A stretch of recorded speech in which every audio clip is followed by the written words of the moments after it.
Your toddler has not only found their voice, but they are ready to use it. I'm going to help you teach your child how to make their own choices at bedtime, feel empowered to use their own voice, and to put an end to those bedtime battles. Let's jump in. Now, before we talk about how to fix the toddler sleep struggles, we need to talk about why they're having these struggles. Long story short, it's because your kid is growing up and they want to make their own choices and they want to feel like they're in control of their own life. Now, here's the thing about toddlers. Between the ages of 2 years old and 6 years old, they are in a stage of development in which they are completely egocentric. They're only able to think of themselves. And it's not because they're selfish, it's because they have not yet developed the ability to think of others and to put others first. So this isn't a bad thing. We want to give your child the opportunity to practice being egocentric. We want them to practice being self-centered and learn how to take care of themselves, because you know what they say, you need to be able to put your own oxygen mask on first before you can help others. So when your child learns how to be independent and learns how to do that in a healthy and proper way, then they're going to be able to grow into more mature, more kind, more giving, more caring, more selfless adults. But they need to go through this phase first, so let's help them out. Now, with that being said, in relation to your toddler's sleep, there's a lot of things that can be going on in your child's brain around this toddler sleep struggle age. It really can be anywhere between from the time they turn 1 and go through that 12-month sleep regression. It can be after the 2-year sleep regression. It can be any time that your child is a toddler and having sleep struggles, but we need to think back about why they may be struggling in the first place. Are they going through a sleep regression? Do they have big life changes? Did they start a new school? Did you have a baby? Did you move houses? Anything. Do they have a new babysitter or a new nanny? Anything that is a big change in your child's life may interrupt their sleep. If those things did not happen and they're still having struggles, you may want to reflect and think about if they need a schedule shift. Are they still napping? Are they napping too much?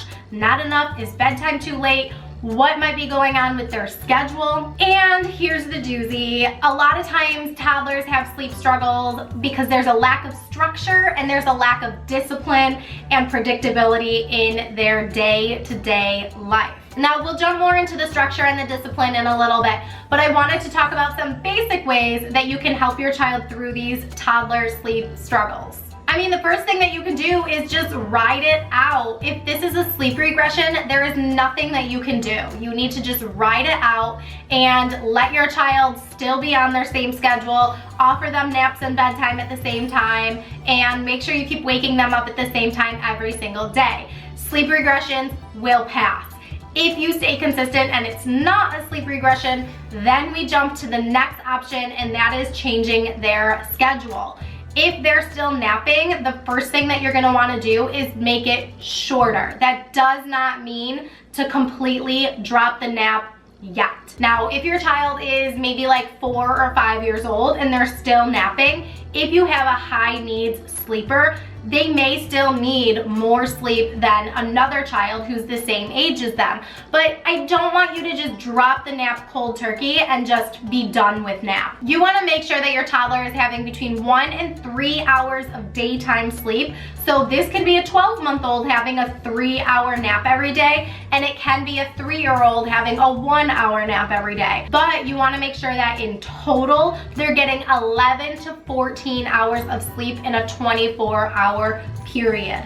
So if you have a toddler who needs a total of 14 hours of sleep, that means they can sleep from 7 p.m. to 7 a.m. and take a 2-hour nap during the day. However, if you have a lower needs sleeper, then that means you want them to sleep 10 hours overnight and take a 1-hour nap during the day.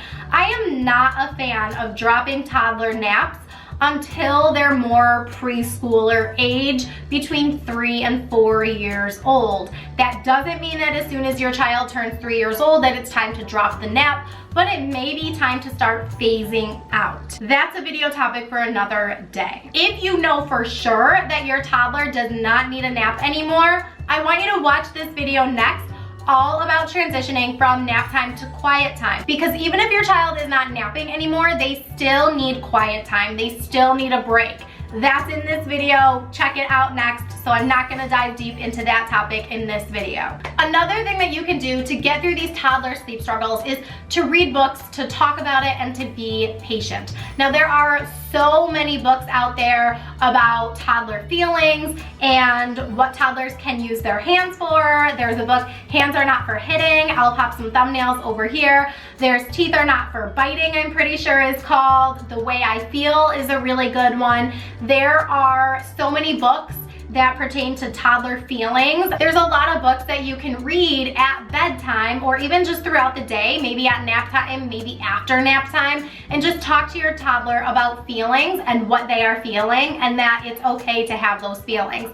I love the movie Inside Out. If your child is old enough and you think that that's appropriate for them, it is such a good movie that it touches on all the different emotions and feelings that somebody feels, and you can point those out during the movie. If your child should be having said screen time, so definitely for those older toddlers, not necessarily for the 1-year-olds who should not be having screen time yet. Now, the next thing that you want to do is make sure that you have routines, you have predictability, that you have discipline in your days. Now, I'm going to actually read you the definition of discipline because discipline, it tends to get a bad rap because people think discipline equals spanking, and it doesn't. The word discipline can be used in a very positive way, and actual definition here is the practice of training people to obey rules or code of behavior. So if that's the definition of discipline, then there's nothing wrong with having discipline. That's another tangent. Having your consistent routines, especially at bedtime and nap time, is going to be so important for your toddler. Now, I always recommend grabbing my bedtime routine cards, which you can get in the description box down below. Not only are you getting bedtime routine cards to have a solid and non-dramatic bedtime, but also I'm providing you with morning routine cards so that not only is your child having a consistent bedtime routine, but they also have a consistent morning routine. A lot of people kind of just brush past the morning routine as if it's not the most important part of a child's day, but it really is a very important part of the day because your morning is going to set the tone for the day. And your child should be old enough to be able to wake up and start their morning routine independently, and that is such a great habit to start encouraging because they're gonna need it, especially when the bus comes at 7:15 a.m. and mama's too tired to deal with 3 kids pouting about getting ready for school. So take my word for it and start implementing morning routines with your bedtime routine to have that consistency and discipline throughout your child's day. The other thing that parents really need to do is communicate your expectations with your child. You can remind them, and you actually need to remind them several times a day of the expectations at bedtime or in the morning or before nap time. What are the expectations here, and what are the consequences if they don't follow directions?